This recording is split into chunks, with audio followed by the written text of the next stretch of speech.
Hi guys, it's Rui again, and I've got another very special treat to share with you. We just got our buyers into contract on this beautiful home in San Ramon, specifically in the Gale Ranch community. And I would like to walk you through the step-by-step process of what we do for our buyers when they get into contract. Let's have a look. One of the first things I will do once my buyers get into contract is I will do what's called an AVID, which is an Agent Visual Inspection Disclosure. And what that is we walk around the house and we look for any sort of nick marks on the walls or anything on the carpets or the floors. So let's have a look and see, and I can kind of point out these things. Now remember, as your agent or your broker, my job is not that of an inspector. So I'm gonna walk through and I'm gonna make notes, but I've got inspections scheduled for my clients in a few days. So you want to, whether the seller has provided you inspections or not, you as the buyer and your agent, your buyer's agent, should always do their due diligence by doing more inspections. Let's have a look at the Agent Visual Inspection Disclosure of the things that we're specifically looking for. Now, as I walk through this home, look at these stunning views. And these are all of the San Ramon Valley, and they are gorgeous. But I am looking for things on the walls. Are there any nick marks? And if there isn't anything, I will just write down all clear or nothing noted.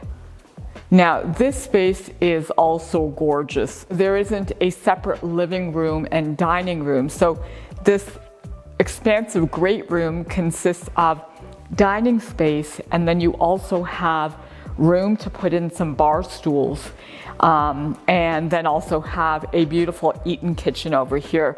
Now I am noting that there are window coverings on each of the windows. All of this looks to be very well maintained, so I'm not seeing anything else that I would write up. You've got some artificial turf here.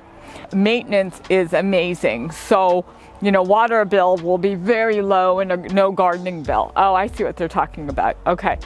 So here you've got, because it's dual zone heating and cooling, you've got two separate condenser units for the two levels. Now they're wondering why it's smack dab in the middle, and if we could move it further back. What I have to find out is that cost going to be worth it, moving it and running lines?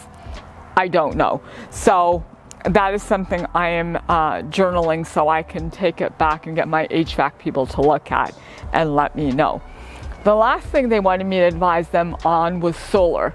To me, it's got great sun, great exposure, so I will do that for them as well and get some solar companies to give them some bids. Now looking at the garage, you know, I am noting that there is a tankless water heater in there.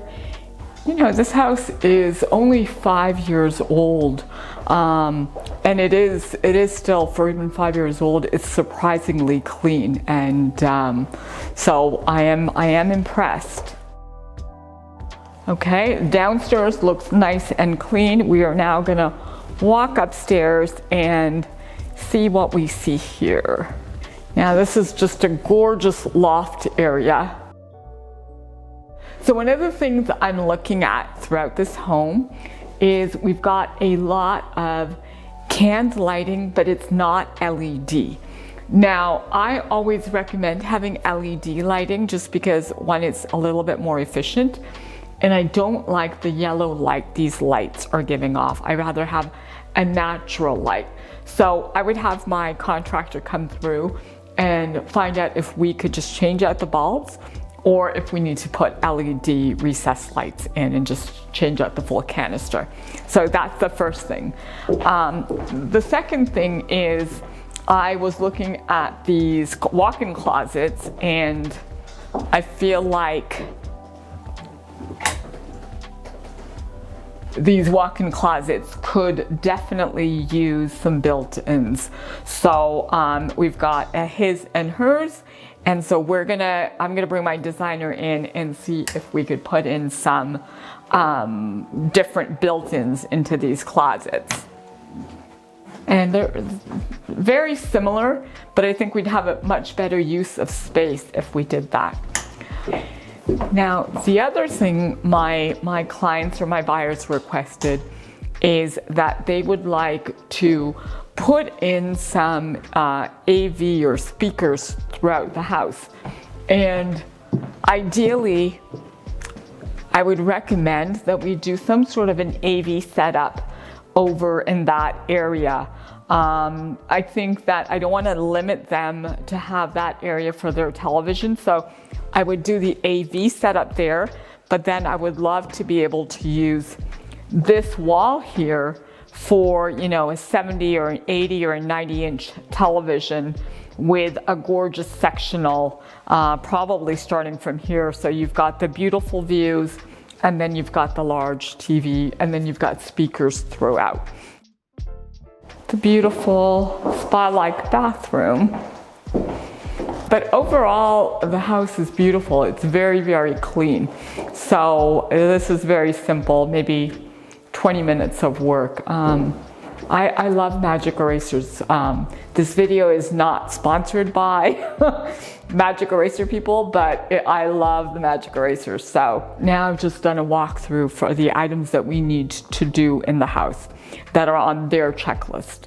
I can always advise my clients on things that will give them the most return on their investment. And one of those things was putting in those closet built-ins. And now the last thing we're gonna do is we are going to meet the appraiser, walk them through the house. And I typically meet the appraisers because I wanna make sure that they've got the comparables that they need so that the value of the home and the value that we paid on the property will appraise at the value of the comparables or higher, so my clients don't have to bring any extra money to the table. Thanks for watching, and for now, that's all I have to share for my buyers, but this is the buying process. If you like this video, like and subscribe, and I promise to share more with you. Till next time.